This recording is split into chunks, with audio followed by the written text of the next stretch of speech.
Hey guys, so this is the EA1000 from SimGod, a pair of really premium in-ear monitors. Now, SimGod is a brand that I really adore because I have used a number of their in-ear monitors in the past, and ever since I've used their EW200, I've been absolutely in love with them because of how good they sound and how comfortable they are. So the EA1000 is their ultra premium range. So these are very expensive, coming in at around 19,000 rupees for my Indian viewers. And for my foreign viewers out there, this is going to be around $229. It's for someone who craves quality and craves premium and classy design and build quality. But first, let's get into the unboxing. Now, as you can see, it comes in a rather premium packaging. It's got this purple tinge to it, which looks really classy, and I'm a big fan of that. Sliding off the outer cover, you're greeted with the inner box. As you can see, everything is very neatly arranged inside. So inside the box, you get the warranty card, the user manual, you get what seems to be a leather carrying pouch or box in which you could carry these in-ear monitors in. You get the really high quality silver plated oxygen-free copper cable that has 2-pin connectors on one end and a 3.5mm audio jack on the other. You get 6 pairs of different size silicone ear tips. You get a metal plate that houses 2 extra pairs of tuning nozzles. Now each of these have a different sound signature or tuning. I'll get to that later. Some extra pairs of rubber rings for the tuning nozzles. And of course you get the SimGod EA1000 in-ear monitors themselves. Now in terms of specs, the EA1000 houses a single 10mm dynamic driver inside, coupled with a passive radiator in each of these in-ear monitors. Now it's got an impedance of 16 ohms, so again these are low impedance in-ear monitors, but again I always suggest that you do invest in a portable DAC, nothing too expensive, just something that can give these with sufficient power so that these leave nothing in the tank and you get the best audio quality possible. And of course I'll link the one that I use personally in the description below. Now one of the unique features of the EA1000 is that it comes with detachable tuning nozzles. So each of these tuning nozzles have been tuned differently to give you, or they should give you, a different sound signature. So the one that comes right out of the box is the silver tuning nozzle with the red ring. Then you have 2 separate pairs that come in the box. So one is a silver tuning nozzle with a black ring and the other is a golden tuning nozzle with a white ring. Now to keep things simple, I'm going to keep this review based on the default tuning nozzle, which is the silver tuning nozzle with the red ring that comes attached, and I'm going to give you my review based on that. But of course, I'm also going to talk about what the differences are with the other tuning nozzles. Now in terms of the build quality, well, when you're paying such a hefty price tag, you have to expect that these are going to feel super premium. And that is exactly what they feel. These are all metal. They have that heft that metal in-ear monitors carry, so they feel substantial in the hand, very classy and premium. Also the faceplate is, I think, made of crystal, which also looks very classy, and it's got a very subtle design packed inside. So overall the package looks very premium, very classy, has got some heft to it, but when it comes to the comfort, although these feel heavy, they are very comfortable in the ear and they rest so naturally, and you really have no ear fatigue even after long listening sessions. Alright, so now with all that out of the way, let's get into the main criteria, which is the audio quality. So you guys know that if you're an existing viewer, I judge in-ear monitors based on how they produce the 3 main frequencies that broadly make up any sound that you hear: the highs, the mids, and the lows. The highs are the treble, where the really sharp sounding instruments are, the mids where the vocals are, and the low end or the bass response. So starting off with the treble or the higher frequencies, the first thing that hits you is its immense amount of sharpness and detail. Now they tend to sound shouty, and there is a bit of sibilance that makes it a bit unpleasant for long listening sessions. But on the other hand, the amount of detail, the nuances in the higher frequencies that you'll be able to interpret when you're listening to music, the spacing of instruments in that higher frequency range is really impressive. Yes, the sibilance is a downside, and I'm not a fan of that. I don't think anyone is. Maybe if I let it burn in for a couple of more hours or listen to these for a few more days, it's going to sound more mellow.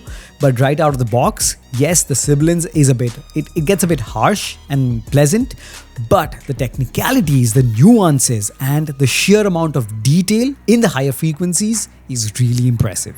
Next up, we have the mid frequencies where the vocals are. Again, the mid frequencies pack a ton of detail and clarity, so you don't miss any instrument. The only thing that I noticed was that the mid frequencies and instruments that fall into that mid frequency coupled with the vocals, they don't have much spacing in between them. And by that I mean that the imaging or the soundstage in the mid frequency range is not as wide as I would want them to be. And the male vocals, while packing a ton of detail, they tend to sound a bit thin. Now, this is something that favors female vocals because naturally they are not as deep as male vocals, so they sound more pristine.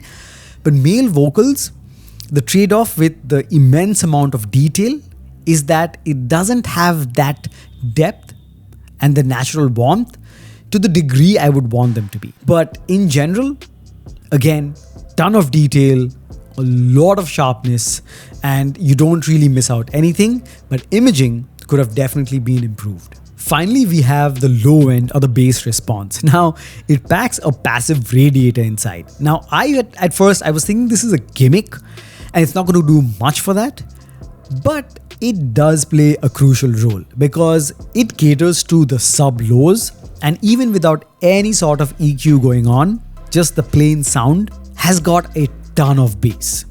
And it's hard hitting bass. So it's got the slam of the mid bass as well as the rumble of the sub lows. So they kind of go on and off depending on the track. But even for a bass head and for someone who really enjoys high quality low end, you're gonna be satisfied. Now guys, this is me talking about the tuning nozzles that come packed inside the box. So the one with the red ring. I changed to the other tuning nozzle, the silver one with the black ring. Now, honestly, I couldn't find any substantial or noticeable difference. There was still that sibilance, and the low end was as impactful, and the vocals did sound sharp at the cost of sounding a bit thin for the male vocals and not having a better soundstage in the mid frequency. So I couldn't really make out any huge difference. But when I used the golden nozzle with the white ring, this is where I found that the highs sound much more mellow, the sibilance is cut down, it sounds much more natural, even the vocals do gain a bit more of depth and natural tonality, sounding much more pleasing to the ears, but the low end takes a hit. So they don't sound as deep, and the mid bass doesn't have enough of that slam that you get from the other two tuning nozzles. So this is probably for a purist, someone who doesn't want the overpowering bass, who just wants a very pure sound. So if you're a purist, if you don't enjoy too much of overpowering bass, the golden nozzle is going to do the job for you. For me, someone who enjoys a lot of deep, rounded, rumbly bass, I preferred the default tuning nozzle with the red ring. Now, I compared these to the EW200, which is far cheaper than this. It's not in the ultra premium segment, but you'd be surprised, at least I was, the EW200 sounded almost identical to the EA1000, and I would go so far as to say that the EW200, to me at least, sounded much more pleasing, natural, rich compared to the EA1000. So it doesn't have the sibilance that the EA1000 has. It sounds much more natural with a ton of richness, and the imaging is also really good, and so is the bass response. The only place that I found after listening to a number of tracks on both of these is that the EW200 doesn't have that edge that the EW1000 has in terms of those subtle nuances in the higher frequencies. So while it does have sibilance, it's still got better technicality, but mind you, you have to listen very minutely to pick up these differences. In general, if you have a far lower budget, the EW200 from SimGot is a very good investment. But if you want something that is ultra premium and you want something that really brings out those nuances and gives you the option of these interchangeable tuning nozzles, then of course you can go with the EA1000. and of course, if you are just waiting to burn a hole in your pocket. So there you have it, guys. That was my brutally honest review of the SimGod EA1000 format in your monitors. I hope you enjoyed that. If you have any other questions regarding this, do hit me up in the comments below. I'll try my best to answer them. As always, I'll link these in your monitors in the description below if you want to check them out, and you can also use those same links to buy it. Those are the free links, and if you use that, I'll get a small commission, and that will just help me run this channel and produce more such high quality content just for you guys. Alright, so thank you so much for stopping by. Make sure to smash the like button, subscribe to the channel if you haven't already, share this video with your friends, and as always, I'll catch you guys very soon in the next one. Cheers.